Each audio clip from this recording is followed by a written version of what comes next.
অভ্যুত্থান ঘটিয়ে বাংলার জমিন এখন মুক্ত বাংলাদেশ। ইসলামী আন্দোলন বাংলাদেশ গঙ্গাচড়া উপজেলা শাখা কর্তৃক আয়োজিত আজকের এই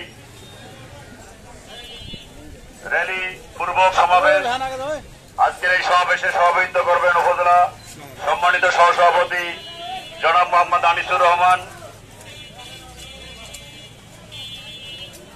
আজকের এই সভা কোরআন তেলাওয়াতের মাধ্যমে সংক্ষিপ্ত আকারে শুরু করা হচ্ছে।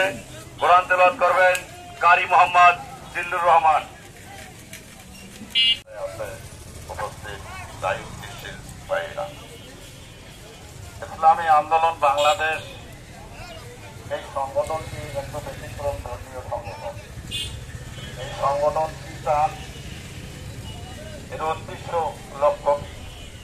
ইসলামী আন্দোলন বাংলাদেশের এটা একমাত্র চাওয়া পাওয়ার শান্তি, মুক্তি ও জাহান্নামের আযাব থেকে বাঁচা।